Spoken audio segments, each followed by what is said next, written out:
Welcome back to Step Up Med's Cardiovascular Physiology series.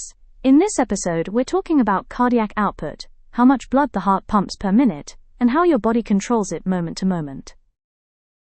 By the end of this episode, students should be able to define cardiac output and its key components, explain how heart rate, stroke volume, preload, afterload, and contractility influence cardiac output, understand the Frank-Starling mechanism, describe how autonomic, hormonal, and physiological factors regulate cardiac output, apply concepts to exercise, shock, and heart failure. So, what is cardiac output? Cardiac output is the volume of blood pumped by one ventricle every minute. It's calculated using a simple formula: cardiac output equals heart rate multiplied by stroke volume. Heart rate is the number of beats per minute. Stroke volume is the amount of blood pumped out with each beat. So, if your heart beats 70 times per minute and each beat pumps 70 milliliters, your cardiac output is 4,900 milliliters, or about 5 liters per minute. During exercise, cardiac output can rise to over 20 liters per minute. Let's look closer at stroke volume, the volume pumped per beat. Three main factors determine stroke volume: preload, afterload, and contractility. Preload is the amount of stretch in the ventricle before it contracts. It's determined by how much blood fills the heart, or in other words, venous return. The more the ventricle fills, the stronger it contracts. This is called the Frank-Starling mechanism.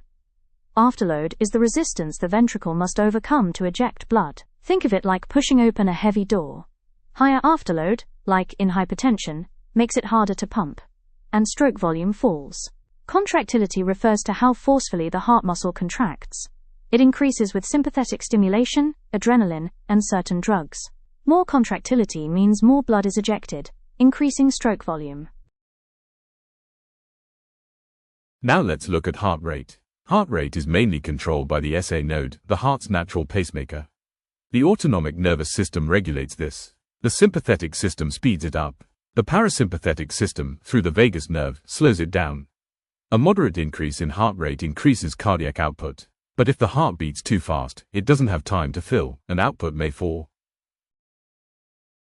Cardiac output is tightly regulated by both intrinsic and extrinsic mechanisms.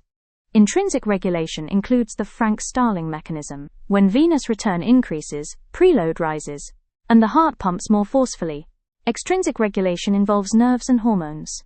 Sympathetic stimulation increases heart rate and contractility. Parasympathetic activity slows the heart.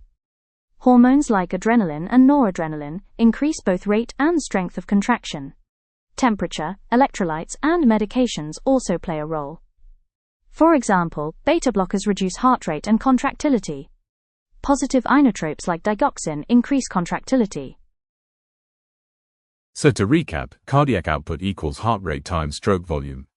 Stroke volume depends on preload, afterload, and contractility. Heart rate is controlled by the autonomic nervous system.